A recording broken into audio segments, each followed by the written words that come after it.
साथ मैं हूं अंजना ओम कश्यप। एक मुट्ठी चावल पर क्या मिलेगा, एक झोला वोट, क्योंकि यही सोचकर भारतीय जनता पार्टी ने 74 लाख किसानों के घर जाकर एक मुट्ठी चावल लेने के अपने आंदोलन की शुरुआत की है। वो इसे मिशन बंगाल यानी चुनावों से पहले कह रहे हैं, ताकि ऐसे वक्त पर किसान भी उनकी तरफ आ जाए।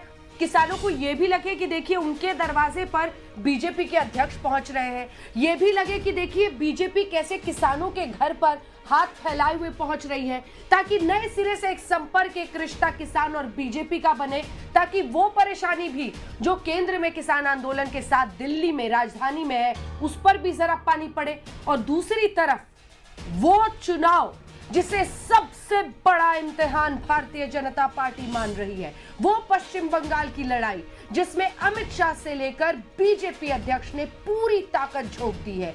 ये गढ़ है, ये लड़ाई है ममता बनर्जी के खिलाफ। ये लड़ाई है एक ऐसे वर्चस्व की जहां पर वाम दलों को धराशायी करने वाली ममता बनर्जी का सफाया करके अब बीजेपी काबिज होना चाहती है। एक मुट्ठी चावल से क्या होगा कमाल, देखिए इस रिपोर्ट में, फिर चर्चा की शुरुआत।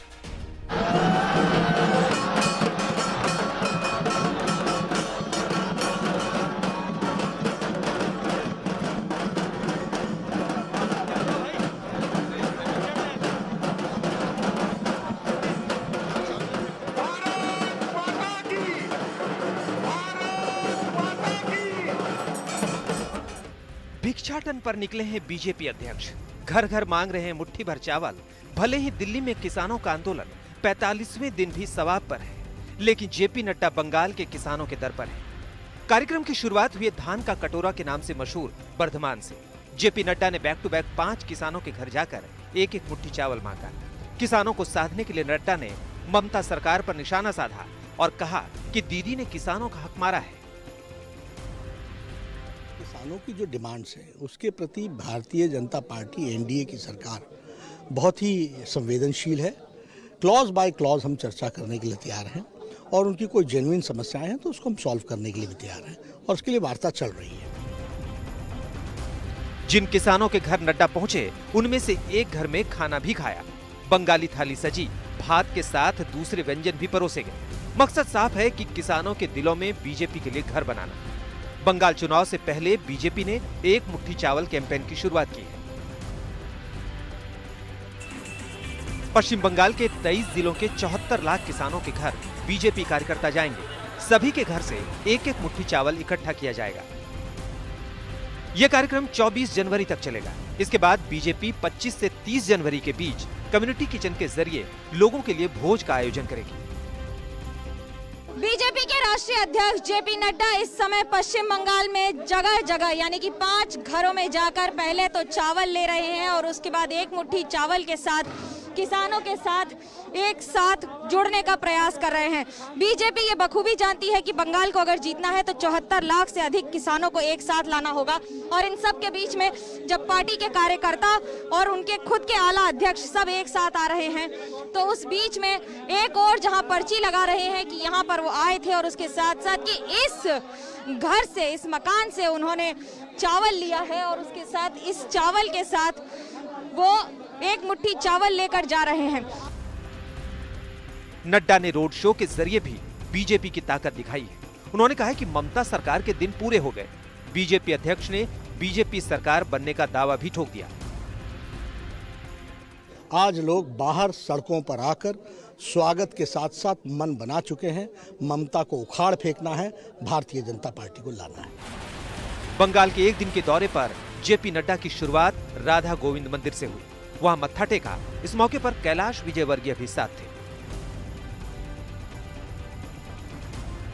नए साल में वर्धमान से जेपी नड्डा की शुरुआत की वजह है 2017 में यहां के चावल को जीआई टैग मिला था। तो सबसे बड़ा सवाल कि क्या बीजेपी को बंगाल की सियासत में कुर्सी का टैग मिल पाएगा? मुट्ठी मुट्ठी चावल इकट्ठा करने से झोला भरकर वोट मिलेगा। कहीं ढोल की धुन है तो कहीं उल्लू की ध्वनि और इन सब के साथ बीजेपी के राष्ट्रीय अध्यक्ष जेपी नड्डा बंगाल में एक दिवसीय दौरे पर है तो साथ ही साथ एक संदेश पहुंचाने का प्रयास कि जितना संभव हो सके किसान तक पार्टी की बात पहुंचे और किसान की बात भी पार्टी तक। कैमरा पर्सन तापस बेरी के साथ मनोज्ञा लोईवाल, कटवा, आज तक। आइए चर्चा की शुरुआत करते हैं। हमारे साथ जो खास मेहमान आज इस चर्चा में जुड़ेंगे, डॉक्टर सुधांशु त्रिवेदी हमारे साथ जुड़ गए हैं, राष्ट्रीय प्रवक्ता भारतीय जनता पार्टी के। हमारे साथ शाकिर अली, नेता टीएमसी के, जुड़ गए हैं चर्चा में। हमारे साथ डॉक्टर विशाल मिश्रा, जो कि पॉलिटिकल एनालिस्ट के तौर पर चर्चा में शामिल होंगे, वो जुड़ गए हैं। पार्था मुखर्जी, प्रवक्ता है पश्चिम बंगाल कांग्रेस के, वो हमारे साथ जुड़ गए हैं। जयंत घोषाल, वरिष्ठ पत्रकार, हमारे साथ कुछ ही देर में शामिल होंगे। क्यों सुधांशु त्रिवेदी जी, एक मुट्ठी चावल दे दो चाहिए या फिर एक झोला वोट लग रहा है मिल जाएगा इसी बहाने? अंजना जी, जिसकी जैसी दृष्टि वो वैसा सोच रहा है।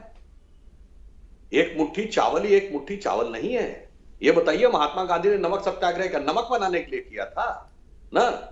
ब्रिटिश सरकार जो अब पूरी तरह बहरी हो गई थी भारतीय विचारों के लिए, उसके लिए जन जागृति के लिए किया था। ये श्री राम शिला पूजन किस लिए हुआ था?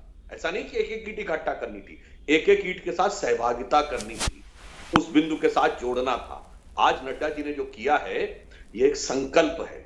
ये एक एक संकल्प के साथ उन परिवारों को जोड़ना है, क्योंकि ये सरकार उसी प्रकार से वहां के बंगाली समाज के हितों के लिए उसी प्रकार से अनदेखी कर रही है, जैसे कभी ब्रिटिश सरकार या 90 में राम मंदिर आंदोलन के समय में तत्कालीन वीपी सिंह और मुलायम सिंह की सरकारों ने किया था। और वैसे भी जो लोग बंगाल की संस्कृति या भारतीय संस्कृति को समझते हो, सुधांशु जी इतना भी सीधा नहीं है। सुधांशु जी इतना भी सीधा नहीं है। सवाल यह है कि किसानों के साथ आपको, एक सेकंड सर, चुनावों के पहले किसानों के साथ एक बहुत बड़ी परेशानी का सामना दिल्ली में करना पड़ रहा है। क्या ये सच नहीं है कि उसी वजह से कुछ दिमाग लगाया गया कि कैसे बड़ा इवेंट क्रिएट किया जाए, अनाज मांगे, किसान से जुड़े, एक संदेश दे, ये सब सोचकर ही तो प्लान किया होगा ना सर? इतना सीधा अंजना जी ये भी नहीं है। 3 गुना बड़ा राज्य है पंजाब से बंगाल, कितना किसान आंदोलन कर रहा है बताइए। वहां तो ममता जी की सरकार है ना, छवा दिए होते पूरे सोशल मीडिया में, ये देखो ये यूट्यूब, ये देखो ये फोटो, किसान कर रहा नहीं कर रहा है ना। इसलिए हम सारे किसानों के प्रति समान रूप से संवेदनशील है। वो किसान जिसके पास 2 मुट्ठी अनाज नहीं है, 2 दिन का अनाज नहीं है, यही कहते थे ना 2/3 लोगों को खाना नहीं मिलता, 80 करोड़ लोगों को आज भी भोजन दिया जा रहा है, उसमें 90% किसान है। भगवान की कृपा है उन किसानों पे जो 6-6 महीने का राशन लेके बैठे हुए हैं। जिनके पास 6 दिन का राशन नहीं था, हम उसकी भी चिंता कर रहे हैं। बंगाल, झारखंड, उड़ीसा, छत्तीसगढ़, तेलंगाना, विदर्भ, जहां का किसान आत्महत्या करता, उसे अगर रोशनी नजर आ रही है तो हम रोशनी उसकी छीन नहीं सकते। इसलिए हम दोनों के साथ न्याय करने का प्रयास कर रहे हैं। और दूसरी जो मैं अपनी बात पूरी करना चाह रहा था अंजना जी, बंगाल की संस्कृति या भारतीय संस्कृति, जब संकल्प करना होता, कभी पूजा में आपको ध्यान है, जब पंडित संकल्प कराते हैं तो क्या चीज हाथ में दिलाते हैं? मुट्ठी किस चीज से बंद कराते हैं? चावल से, धान से। यह संकल्प है बंगाल को मुक्त कराने का, बंगाल की संस्कृति को पुनर्स्थापित करने का और जन जन को जोड़ने का। इसलिए मैं कह रहा हूं, जाकी रही भावना जैसी, प्रभु मूरत देखी तिन तैसी। जिसे वोट ही भरने हैं, चाहे कोई बंगाल में मिनी पाकिस्तान बोल दे, चाहे घुसपैठिया आ जाए, चाहे रोहिंग्या आ जाए, जिसको सिर्फ वोट देखना वो वोट देखता है, जिसे परिवर्तन का संकल्प देखना है वो कल्याण और परिवर्तन का संकल्प देखता है। वो तो अनाज मुट्ठी में भर के संकल्प ले रहे हैं शाकिर अली साहब, और आरोप सीधा लगा रहे हैं कि आपकी नीयत में ही खोट है, इसलिए आपको गलत दिख रहा है। दरअसल वो बंगाल को एक नए रास्ते पर ले जाने के लिए सब पहल कर रहे हैं। शाकिर अली, जो माहौल है, जैसे ऐसा लग रहा है कि आज चुनाव प्रचार का अंतिम दिन है। जिस तरह से आज नड्डा जी ने बर्दवान में किया, मुझे दुख होता है कि दिल्ली के बाद, दिल्ली का जो बॉर्डर उसमें बाद में आते हैं। लेकिन मैं सुधांशु जी को याद दिलाना चाहता हूं कि 2018 में मध्य प्रदेश, छत्तीसगढ़, राजस्थान, पंजाब, ये सीटें भारतीय जनता पार्टी जो हारी थी, अपना स्टेट हारे थे, ये किसानों के कारण हारे थे। मध्य प्रदेश किसानों के कारण हारे थे, छत्तीसगढ़ किसानों के कारण हारे थे। लेकिन ये 2 साल में 18 से 20 और ये 21 की शुरुआत है, ये लोग इस तरह से बातों को, पुरानी बातों को भुला देना चाहते हैं, उसका पॉलिटिकल करण करके कि लोग भूल जाए। ये लोग भूले होंगे। देखिए, जो जितने किसान मध्य प्रदेश, छत्तीसगढ़ में मरे हैं, आज इनके पास बंगाल का आंकड़ा है, बता पाएंगे कि बंगाल में कितने किसान मरे हैं?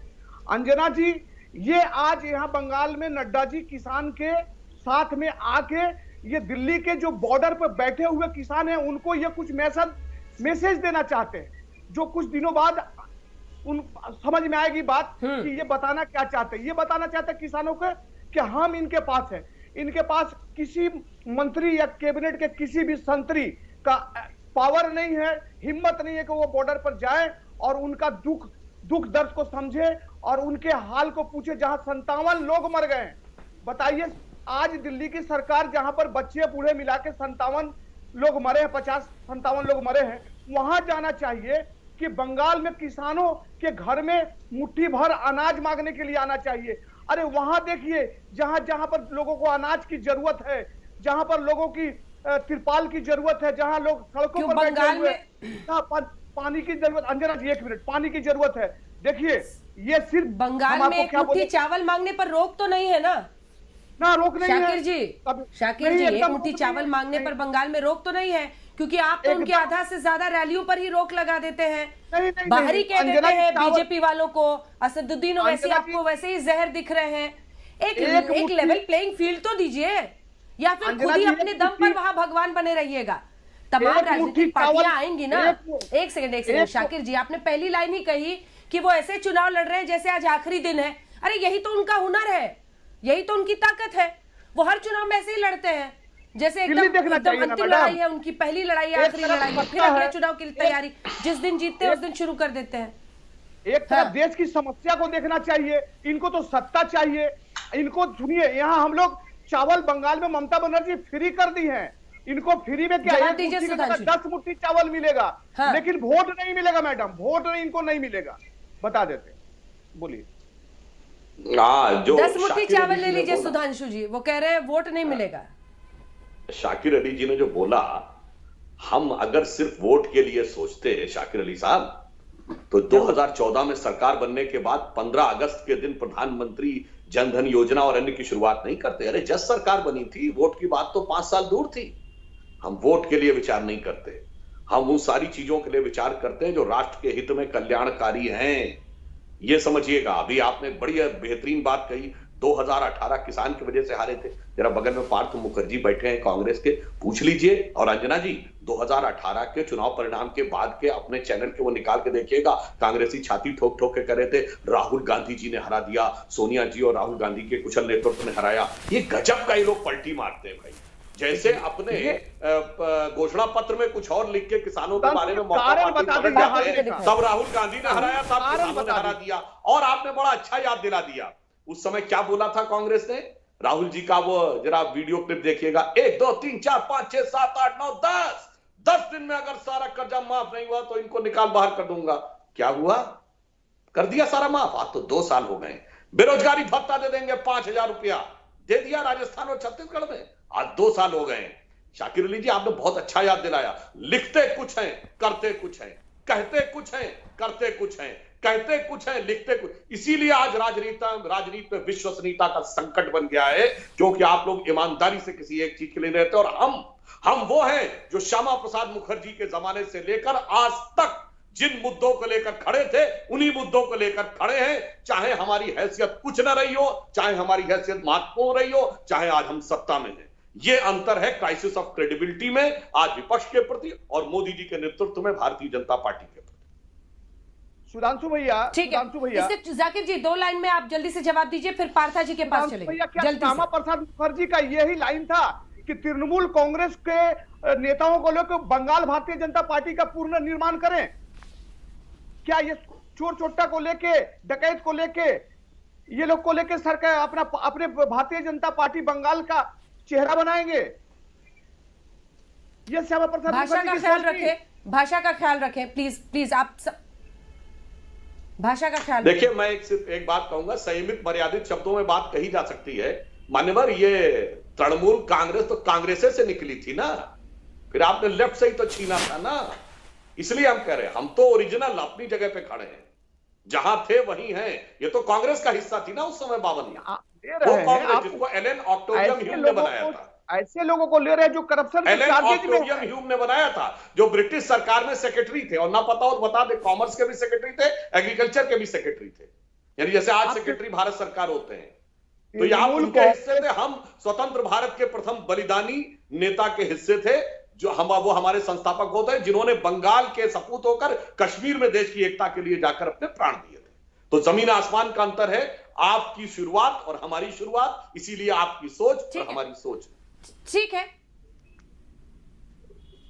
ठीक है, तृणमूल जरूर कांग्रेस से बना हो, लेकिन आज तृणमूल कहां पहुंच गया ये पार्था जी सबको दिख रहा है। देखिए जिस तरह की ताकत, और ममता बनर्जी सिर्फ अभी के लिए नहीं है, वो हमेशा जानी जाती हैं कि वो सत्ता में भी रहती हैं तो उनका एक अलग अंदाज रहता है, प्रखर होकर मुखर होकर बात करती है, सड़कों पर निकलती है, अपने हवाई चप्पल में पैदल चलती है लोगों के बीच में। इधर बीजेपी किस तरह से ताकत झोंक रही है वो भी दिख रहा है। और ऐसा नहीं है कि अभी 1-2 महीने से, पिछले 1-1.5 साल से उन्होंने बिसात बिछा दी है चुनाव की पश्चिम बंगाल में, जब से लोकसभा चुनाव में 18 सीटों की जीत मिली है। कांग्रेस कहां है? जिन राज्यों में कोई भी क्षेत्रीय पार्टी थोड़ा भी आगे है वहां पर आपका वजूद खत्म है। ठीक है अंजना, ओम जी, आज देखिए बंगाल के बारे में बात हो रहा है तो मेरे ख्याल से ये बातचीत बंगाल में सीमित रहे तो अच्छा होगा, नहीं तो इसका परिसर बहुत बड़ा होता जाएगा। एक तो बात है, अभी तक जो बात हो रही थी शकीर अली जी से, जो हमारा रिश्ता का ही आदमी है, हमारा पड़ोस का आदमी है, और जो बीजेपी की ओर से जो बोल रहे थे, बीच में हम लोगों को भी घसीट के लाए, जबकि हम अभी तक कुछ नहीं बोले। बात है कि देखिए ये तो अच्छी बात है, ये एक गणतांत्रिक अधिकार है बीजेपी का कि उनका प्रेसिडेंट पश्चिम बंगाल में आए। हम लोग जातीय कांग्रेस की ओर से कभी ये नहीं मांग करते कि ये लोग बाहरी है, क्योंकि अगर ये लोग बाहरी होंगे, अगर नरेंद्र मोदी जी बाहरी होंगे, तब तो राजीव गांधी भी बाहरी होंगे, इंदिरा गांधी भी बाहरी होंगे।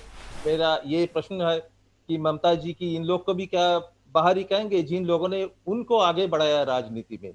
और बात है देखिए आज बीजेपी जो कर रही है, ये जो फार्मर्स लोग के घर जाके जो खाना जो खा रहे हैं, ये अगर 4-5 साल पहले का प्रधानमंत्री जी का बात अगर माना जाए तो इसको क्या पॉवर्टी टूरिज्म का ही एक हिस्सा क्या माना जाए?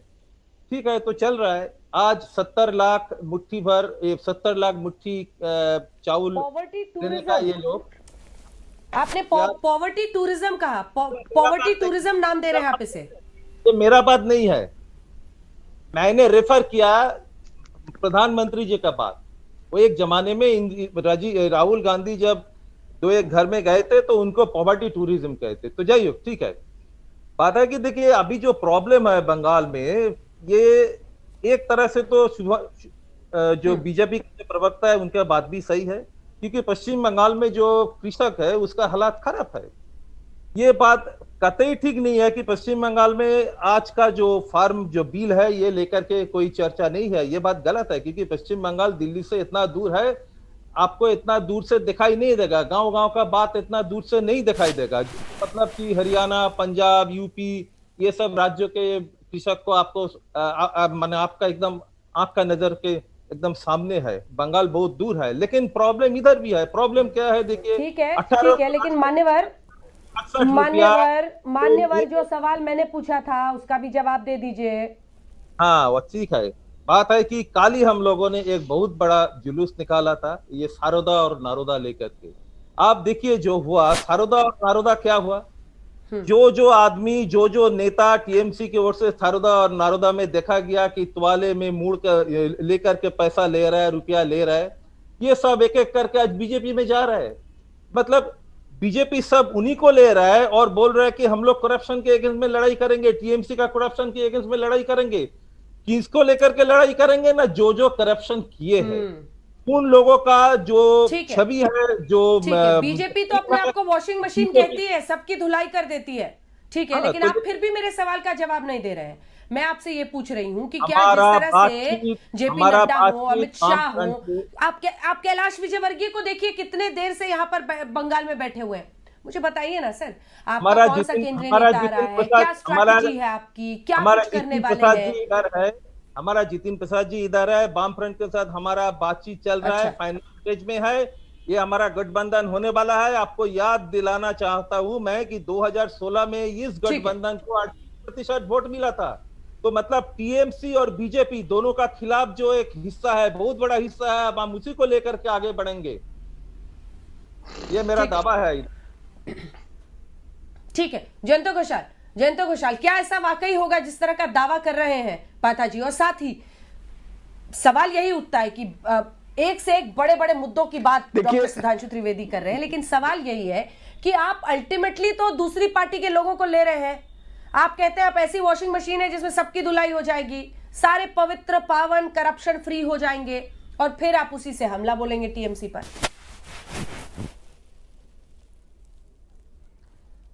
देखिए अंजना जी, मैं सुन रहे थे, बहुत अच्छा लग रहा था। आप इतना अच्छे सीनियर एंकर हैं कि आप जब तृणमूल से बात करते हैं लगता है कि बीजेपी के लिए बोल रहे हैं, जब बीजेपी के साथ बात करते हैं तो लगता है तृणमूल। बहुत अच्छा लग रहा था। लेकिन मैं आपको बता रहा हूं, सुधांशु जी जो कह रहे हैं कि ये कहना चाहिए, इसीलिए ही कह रहे हैं क्योंकि चुनाव है।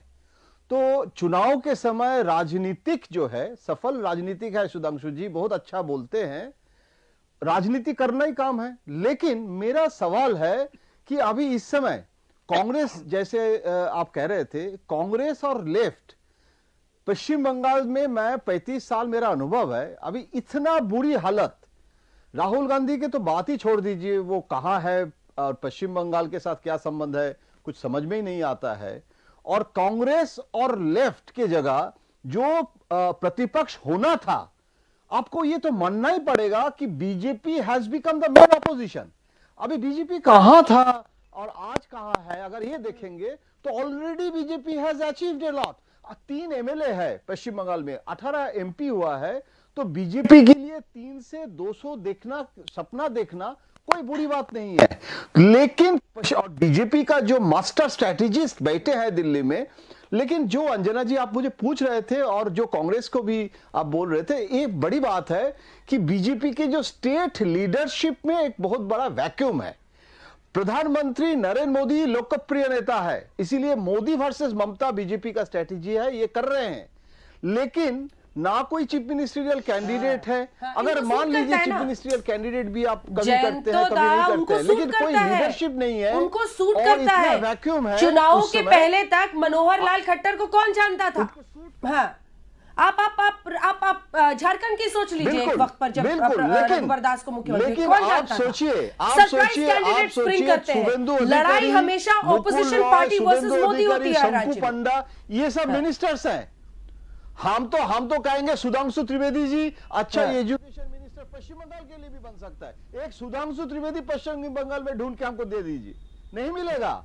बीजेपी में आप तृणमूल को कह रहे हैं कि भ्रष्टाचार, तो जो तृणमूल के लीडर भ्रष्टाचार के आरोप में है, उन लोगों को आप लेके कैबिनेट बनाएंगे और आप कहेंगे, आप कह रहे हैं कि लाल किला से नरेंद्र मोदी जी जो बोले हैं वो राजनीति नहीं है, मान रहा हूं, ठीक बात। लेकिन आपको यह भी तो मानना पड़ेगा कि आप अभी देश में जो किसानों हैं उनके साथ अभी भी आप रिजॉल्व नहीं कर पाए, लेकिन आप पॉलिटिक्स कर रहे हैं, अच्छी बात है। लेकिन पश्चिम बंगाल के जो जनता है वो भी मूर्ख नहीं है, वो भी समझते हैं कि राजनीति है। अभी सवाल है क्या चूज करेंगे भाजपा और ममता, वो तो चुनाव के बाद पता चलेगा, चुनाव अभी भी बाकी है। बिल्कुल नहीं है, इतना आसान नहीं है। हर राज्य की जनता बहुत सोच समझकर वोट डालती है। विशाल मिश्रा जी, ठीक है, एक सेकंड, विशाल मिश्रा जी, मैं आपके पास ये सवाल लेकर आना चाहती हूँ कि जनता एक बार जब बदलाव का मूड बना लेती है तब वो चेहरा वहरा नहीं खोजती है। आप यूपी देखिए, यूपी में योगी आदित्यनाथ तो बाद में मुख्यमंत्री बने, कोई उम्मीदवार घोषित नहीं किया गया था। उत्तर प्रदेश जैसे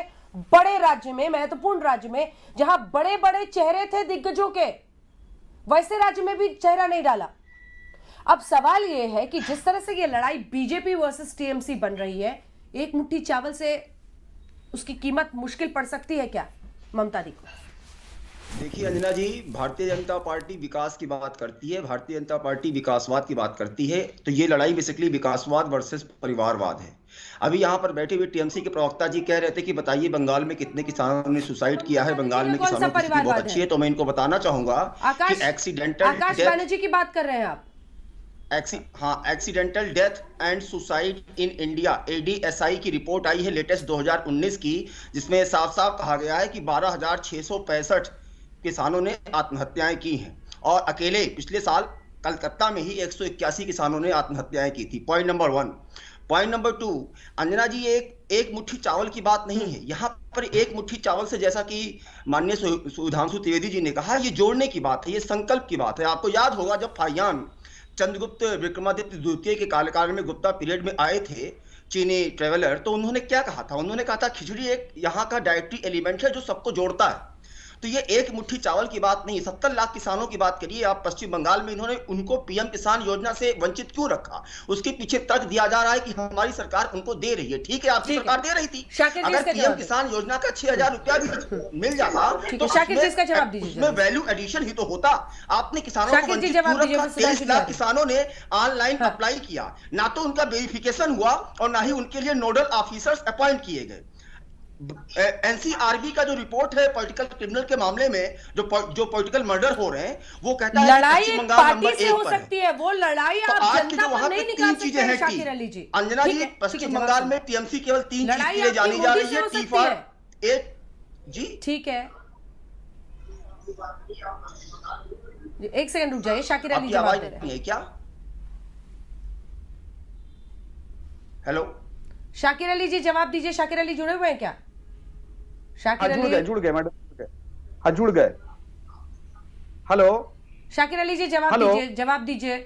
वो कह रहे हैं आपने मोदी की लड़ाई का गुस्सा किसानों पर निकाला, केंद्रीय स्कीम का फायदा किसानों को ना देकर।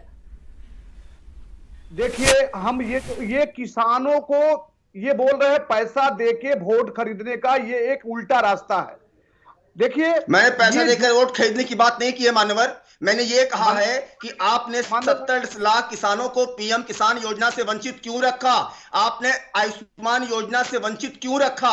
आप खुशहाली की बात करते हैं, तो यदि आपकी सरकार उस पीएम किसान योजना का पैसा किसानों के खातों में डायरेक्ट जाता, तो क्या उससे किसान की स्थिति और अच्छी नहीं होती? जो कि कहीं ना कहीं महज ईगो के नाते आपने 70 लाख किसानों की स्थिति को बद से बदतर बनाए रखा। इसका उत्तर दे दीजिए। एनसीआरबी पॉलिटिकल मर्डर की क्या रिपोर्ट है? पश्चिम बंगाल नंबर 1 पर है। पश्चिम बंगाल नंबर 1 पर है। मिश्रा जी, चलिए आपके सवाल का जवाब ब्रेक के बाद लेंगे। एक सेकंड, अब रुक जाइए, अब रुक जाइए, ब्रेक का टाइम हो रहा है। एक सेकंड सर, आप सभी को रोक रही हूं, ब्रेक का टाइम हो रहा है, इसीलिए डॉक्टर सुधांशु त्रिवेदी आपके पास भी आऊंगी ब्रेक के बाद। लेकिन आप ध्यान से सुनिएगा शाकिर अली जी और पार्थ जी, खास तौर पर आप देखिएगा, हम आपको सुनाएंगे। बिहार के चुनावी नतीजे आए थे और उस दिन एक विक्ट्री रैली होनी थी यहीं पे बीजेपी दफ्तर में। प्रधानमंत्री नरेंद्र मोदी ने उस दिन बिहार की चर्चा जितनी की, उसी पैशन के साथ, उसी जुनून के साथ पश्चिम बंगाल का मुद्दा छेड़ दिया था। प्रधानमंत्री नरेंद्र मोदी, गृह मंत्री अमित शाह, जेपी नड्डा, कैलाश विजयवर्गीय, तमाम ऐसे नेता जो लगातार वहां पर पहुंचे हुए। तो प्रधानमंत्री नरेंद्र मोदी ने बिहार के नतीजों के बाद ही ऐलान कर दिया था कि अब बारी पश्चिम बंगाल की होगी। उसके बाद से गृह मंत्री अमित शाह एक के बाद एक रैलियां करने के लिए वहां पर पहुंचे, कई रोड शोज किए, जमकर दहाड़ा ममता बनर्जी के खिलाफ, और जेपी नड्डा भी लगातार मोर्चा संभाले हुए हैं। और अब एक मुट्ठी चावल वाले इस आंदोलन के जरिए एक बहुत बड़े अभियान की शुरुआत में बीजेपी जुट गई है। देखिए शाकिर अली साहब, उसके बाद सुधांशु जी, मैं फौरन आपके पास आऊंगी। शाकिर अली जी, इस सवाल का जवाब दीजिए और सवाल को समझ के इसका जवाब दीजिएगा। जिस पिच पर केंद्र में वो कमजोर पड़ रहे हैं इस वक्त, क्योंकि ये एक सच्चाई है, चाहे इसे सुधांशु जी समझाएं, अपनाएं और नकारते रहे, लेकिन यहां पर बॉर्डर पर किसानों का लगातार आंदोलन और विरोध प्रदर्शन बहुत बड़ी गले की हड्डी बना हुआ है अभी सरकार के लिए। लेकिन जिस पिच पर यहां कमजोर पड़ रहे हैं, उसी पर वहां पर फ्रंट फुट पर बैटिंग कर रहे हैं, ये कहते हुए कि आपने केंद्रीय स्कीम्स का लंबे वक्त तक किसानों को वहां फायदा नहीं दिया, क्योंकि आपकी मोदी से लड़ाई थी, क्योंकि आपको मोदी पसंद नहीं है, इसलिए आपने गुस्सा किसानों पर निकाला। ये एक बड़ी इन-डेप्थ स्ट्रैटेजी है जिसमें वो किसानों को एक मुट्ठी चावल के साथ रिझा रहे हैं। शाकिर, देखिए, सबसे पहले उन्होंने जो किसानों की बात बोला कि जो सेंट्रल गवर्नमेंट का जो लाभ होना था, उनको तो लाभ हम लोग, हमारी गवर्नमेंट नहीं पहुंचा रही है। देखिए अंजना जी, यहां पर ये खुलकर नहीं बोल रहे हैं। यहां का जो लैंड लॉ जो है, लैंड लॉ का सिस्टम जो है दूसरे राज्यों से अलग है। जैसे मान लेते हैं कि मेरा जमीन है, मेरा 3 बीघा, 4 बीघा, 5 बीघा, 10 बीघा जमीन है। हमने चाषियों को, किसानों को, फार्मर को दिया है कि आप यहां पर चाष करो। अब ये बताइए कि ये पैसा कौन पाएगा? हम पाएंगे या किसान पाएगा?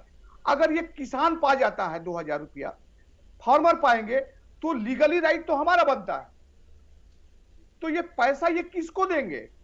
पहले ये तो ठीक करें। हम ये क्या बोले थे, हमारी मुख्यमंत्री बोली थी कि इस पर बैठ के पहले बातचीत करें, क्योंकि यहां पर जमीन का जो लैंड लॉ जो है, इसका जो समस्या है, इसको समस्या को सेंट्रल गवर्नमेंट को समझने होगा। लेकिन ये लोग ना समझ के राजनीति करना शुरू कर रहे हैं।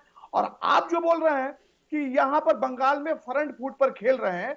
नहीं, फ्रंट फुट पर खेल नहीं रही है, ये इनका की कलाकारी है, ये सिर्फ कला दिखा रहे, कलाकारी है। बंगाल की जनता समझ रही इनकी कलाकारी को। देखिए, आपको खास कर मैं सुधांशु द्विवेदी भाई को बोलना चाहता हूं कि आप जो है हमारे जो दिल्ली के जो किसान लोग पड़े हुए हैं, आपको पता होना चाहिए कि ये गुरुद्वारे, ये सिख लोग कितने सेंटीमेंट में इसको ले लिए हैं।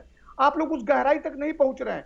जो तेग बहादुर का 400वीं वर्ष मनाने जा रही है सर्वमन्य अकाली दल, वहां पर प्रधानमंत्री को न्योता नहीं दिया जा रहा है। इससे शर्म की बात और क्या हो सकती है, क्योंकि वो लोग जिस तरह से वहां पर बॉर्डर पर आंदोलन कर रहे हैं उसको आप नहीं देखकर, ये बीजेपी की आपकी चिंता सराहनीय है, लेकिन अभी आपको चिंता बंगाल की करनी चाहिए, टीएमसी की अपनी पार्टी की करनी चाहिए। सुधांशु त्रिवेदी जी जवाब दीजिए। वो कह रहे हैं कि आप लोग तो कलाकार हैं, कला दिखा रहे हैं, कला दिखा रहे हैं, इवेंट मैनेजमेंट बड़े पैमाने पर, थीम सही चुनते हैं, थीम सही चुनते हैं, सही तरीके से आगे ले जाते हैं। आपको लगता है कि इसके जरिए, देखिए किसानों के मुद्दे पर लोगों को इकट्ठा करना है, एक एक मुट्ठी चावल लीजिए, फिर खिचड़ी पकाएंगे, फिर गरीबों का, और उसको तो पॉवर्टी जो टूरिज्म है उसका भी नाम दिया, जो एक वक्त प्रधानमंत्री ने कहा था राहुल गांधी के लिए। दोनों बातों देखिए, कलाकारी क्या होती है अंजना जी। अभी आप मान्यवर शाकिर अली जी के बयान में देखिए, बंगाल में तो लैंड का रूल दूसरे प्रकार का है, किसान को मिल नहीं सकता। कौन सा तरीका भाई, कंपनी तक में शेयर होल्डर होते हैं, जितने हैं उनको बांट दो। वहां से वो चले गए दिल्ली के किसान, दिल्ली के किसान से चले गए सिखों पे, सिखों से चले गए गुरु तेग बहादुर जी के बलिदान पे। आपने देखा क्या कलाकारी है, क्या कारीगरी है। और अगर चले गए तो मैं ईमानदारी से पूछता हूं, गुरु तेग बहादुर जी के का सर जिसने कलम करवाया था, उन मुगलों को अपनी किताबों में किसने महिमा मंडित करके रखा था? पूछिएगा पार्थ मुखर्जी जी, और वो कम्युनिस्ट जिन्होंने इस बंगाल पे 33 साल राज किया है, उन्होंने उनको महिमा मंडित किया। तो किसके प्रति ना लाइन नहीं पता, आप पहुंचे थे, इसलिए मैंने बताया ये जो लाइन आप टच करते हैं ना, आपके दिल में कुछ और रहता है और बाहर केवल राजनीति के लिए वो लाइन टच करते हैं। अब मैं वापस आ जाता हूं किसान के मुद्दे के ऊपर और पॉवर्टी, टूरिज्म और अंदरूनी बाहरी। ये बताइए अंजना जी, राहुल गांधी जी सोने का चम्मच लेके पैदा हुए। 100 साल पहले उनके पिताजी के नाना जी के पास ऑक्सफोर्ड के 4 गेट पे खड़े करने के लिए 4 गाड़ियां थी। वो यदि ये कहे कि मैंने तसला उठाकर एक गरीब के वो खेत में काम किया और उसके बाद हर छठे महीने विदेश गायब, आज भी अंतर्ध्यान है विगत 20 दिनों से, तो उसे कहते हैं पॉवर्टी टूरिज्म। ना कि वो श्री नरेंद्र मोदी जो बचपन में जिनकी मां ने दूसरे घरों के बर्तन तक साफ किए, जिन्होंने चाय बेची रेलवे स्टेशन पे, उसे कहते हैं वास्तविकता में जिसने गरीबी देखी या सुनी नहीं, गरीबी जिया है। ममता बनर्जी के जीवन में बात करिए, ममता बनर्जी के जीवन में जरा सा बता दीजिए सुधांशु भाई। मैं ममता बनर्जी जी पे आता हूं। ममता बनर्जी जी का हम वो सम्मान करते हैं, ये वही ममता बनर्जी जी थी ना जिनके साथ कम्युनिस्टों ने क्या किया था। उन्होंने स्वयं बताया था जब हम लोग के साथ थी कि उन्हें मृत समझकर छोड़ के चले गए थे वो लोग। अगर उन्हें पता होता जिंदा है ममता जी तो उनको मार ही देते। और आज वो ये होने लगा, मतलब उनके राज्य में ये सब कुछ होने लगा। वो ममता जी जिन्होंने सोमनाथ चटर्जी जी के ऊपर फाइट फेंक दी थी कि आपने क्या कहा है राज्यपाल धनखड़ ने, जाकिर जी जरा जवाब दीजिए इस पर। वो कह रहे हैं कि आतंक का माहौल हो गया है, पुलिस सियासी हो गई, अलकायदा जैसे आतंकी संगठनों का भी वो उन्होंने जिक्र किया है। क्या कह रहा है ये पूरा जो माहौल इस वक्त है, ये क्या कह रहा है पश्चिम बंगाल सरकार के लिए? और राज्यपाल का यहां पर आकर सीधे गृह मंत्री से ये सब कुछ कहना।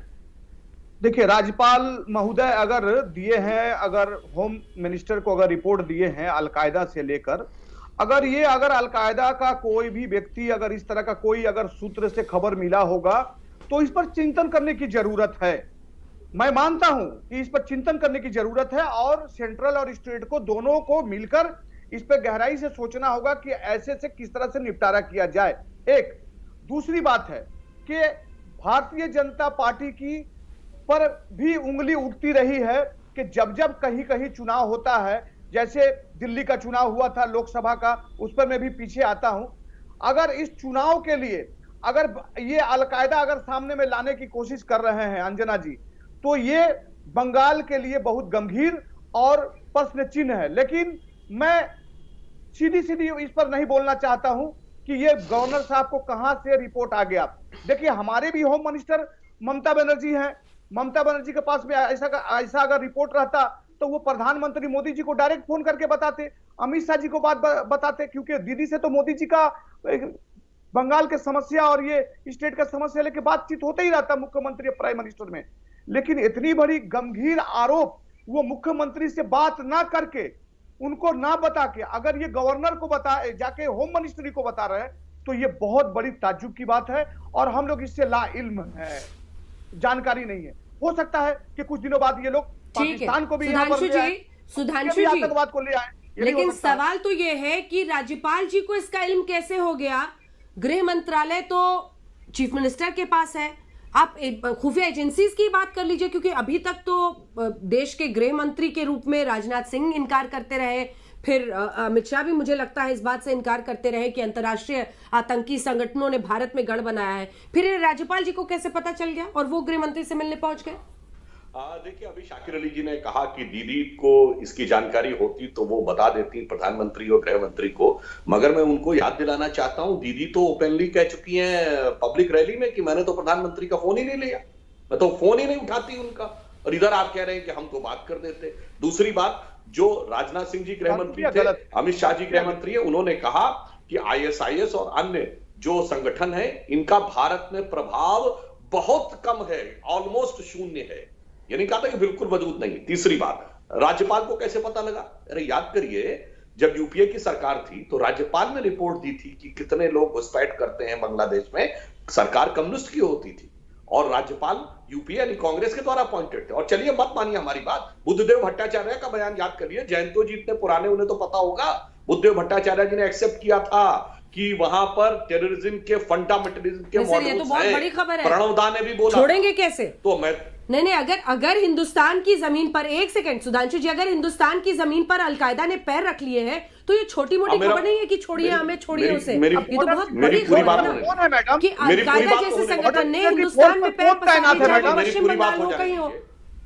मेरी पूरी बात हो जाने दीजिए भाई। देखिए, रोहिंग्या को तो भारत नहीं 4 देशों की इंटेलिजेंस एजेंसीज ने खतरा बताया था, जिसमें थाईलैंड, बर्मा, बांग्लादेश और भारत, और एक नहीं में छाती ठोक के तो इसका मतलब क्या हुआ कि राष्ट्र विरोधी तत्वों के लिए सहज स्वाभाविक शरण स्थली या उनको राजनीतिक संरक्षण यहां मिलता रहा है। इसके पहले भी उदाहरण मौजूद है। अब राज्यपाल के पास कोई हो सकता और बेहतर उदाहरण हो, उसका मैं प्रिवी नहीं हूं तो मैं नहीं बोल सकता, परंतु मैंने तो पुराने में उदाहरण कोट किए जो पब्लिक डोमेन में है, तो वो देखकर यह संदेह उत्पन्न होता है और इस पृष्ठभूमि को देखकर कोई राज्यपाल की बात को हवा में नहीं उड़ा सकता। नहीं, हवा में हम लोग नहीं उड़ाएंगे। ठीक, ऐसी बात जल्दी से इस पर जाकिर जी आप एक रिस्पॉन्स दीजिए, पार्थ जी से लेंगे। हेलो, ठीक है पार्थ जी, आपका रिस्पॉन्स इस पर। पहले बात देखिए ये है कि अगर ये राज्यपाल जी को पता है, राज्यपाल जी जाके बता रहे हैं दिल्ली में इतने राष्ट्रीय एजेंसीज है, पहले तो इन लोगों को पता होना चाहिए था। अगर ये अलकायदा है, ये कोई छोटी मोटी बात नहीं है। राज्यपाल से दिल्ली में खबर जा रहा है, जबकि खबर दिल्ली से राज्यपाल यानी कि वेस्ट बंगाल गवर्नमेंट के पास आना चाहिए था। राष्ट्रीय इतने एजेंसीज है, अलकायदा कोई थोड़ी बात, कोई छोटी बात नहीं है। ये तो उल्टा गंगा ये मतलब बहती है। और बात है कि देखिए जयंत जी कुछ देर पहले जो बात बोल रहे थे ये असली बात है, क्योंकि पश्चिम बंगाल में बीजेपी का एक्चुअली कोई फेस नहीं है। और आप जो उदाहरण जब दे रहे थे उस टाइम मोदी जी का बहुत पलड़ा भारी था अपना, लेकिन उसके बाद मोदी जी फीके पड़ गए। मोदी जी का अभी मोदी जी जाके हर राज्य में जाके ऐसा नहीं बोल सकते कि हर जो सीट है उसमें मैं कैंडिडेट हूँ, आप मेरे को ही चुनिए, मैं ही चीफ मिनिस्टर मेरे को, आप लोग सोच लीजिए। ऐसा हालत अभी मोदी जी का नहीं है, पहले से फीके पड़ रहे हैं। और बात है कि देखिए टीएमसी का जो प्रॉब्लम है, टीएमसी का वेस्ट बंगाल में एक मतलब एक इंस्टीट्यूशनलाइज किया है चोरी। सर, मोदी के फीका पड़ने की चिंता छोड़कर कांग्रेस कैसे गाढ़ा हो, इस पर ध्यान दीजिएगा, तभी आगे का रास्ता आप लोगों के लिए बनेगा। जल्दी से जयंतो घोषाल और मिश्रा जी आपसे कमेंट लेंगे। जयंतो जी। नहीं, मैं कुछ कहना चाहूंगा अंजना जी। हाँ। अंजना जी, मैं बोलूं? हाँ बोलिए प्लीज। हाँ अंजना जी, मैं ये कहूंगा नंबर 1 है कि गवर्नर जो रिपोर्ट देते हैं, मंथली हो स्पेशल रिपोर्ट हो, वो स्टेट गवर्नमेंट जो इंफॉर्मेशन देते हैं उसके आधार पर ही देते हैं, क्योंकि वो ऑथेंटिकेटेड है चीफ सेक्रेटरी से और स्टेट इंटेलिजेंस से। सेंट्रल इंटेलिजेंस का जॉइंट डायरेक्टर कलकत्ता बेस्ड है, लेकिन वो होम मिनिस्टर अमित शाह जी के अंडर में है, गवर्नर के अंडरशिप में नहीं है। तो ये जो इंफॉर्मेशन है, लेकिन इसको पब्लिकली डाइवर्ज करना यूजुअली कभी गवर्नर करते नहीं थे। और मुझे याद है, मैंने स्टोरी किया था, गोपाल गांधी ने यहां आके रिपोर्ट दिया था कि West Bengal has become a sleeping dynamite. और बुद्धदेव भट्टाचार्य के समय अमेरिका सेंटर में अल कायदा का अटैक हुआ था। तो ये जो इशू है, ये पश्चिम बंगाल में चुनाव का मुद्दा नहीं है, और ये सेंटर स्टेट बिल के रिजॉल्व करना है, क्योंकि ये अल कायदा नेटवर्क देखिए 93 में बॉम्बे ब्लास्ट होने के बाद वेस्टर्न ईस्टर्न कोस्टल एरिया में आ गया। अंजना जी, पॉइंट नंबर 1 मैं बस ये कहना चाहूंगा कि वहां की पश्चिम बंगाल में टीएमसी ने तुष्टीकरण को जो बढ़ावा दिया है, आज उसी के नाते परिणाम ये है कि वहां पे एंटी स्टेट एक्टिविटीज पनप रही है। Point number 1। Point number 2, Rohingya, salt lake में इतने रोहिंग्यास कहां से आए? और तीसरी बात जो कांग्रेस कह रहे थे भारतीय जनता पार्टी का कोई वजूद नहीं है। मान्यवर 2016 में आप 8.60% वोट पाए थे, 2019 के लोकसभा में आप सिमट कर 2.18 पर रह गए। ठीक है, ब्रेक के लिए मुझे रुकना ही पड़ेगा, मुझे टोकना पड़ेगा आपको। एक मुट्ठी चावल से आज की चर्चा की शुरुआत जरूर हुई थी, लेकिन देखिए कैसे डायनामाइट से लेकर अलकायदा तक बात पहुंच गई है। ये चुनावी जो अंदाज इस बार रहने वाला है, उसकी बानगी बस समझ लीजिए। आप सभी का धन्यवाद। एक छोटे से ब्रेक के लिए हम रुक रहे, फौरन लौट रहे, देखते रहिए आज तक। सवाल बंगाल का है, एक मुट्ठी चावल मांगकर बीजेपी क्या इस बार चुनाव में कमाल करने की तैयारी में है? और यहां तो राज्यपाल भी पहुंच गए हैं और कह रहे हैं बंगाल में अलकायदा की एंट्री हो गई। इन्हीं मुद्दों पर आप देख रहे थे हल्ला बोल, देखते रहिए आज तक।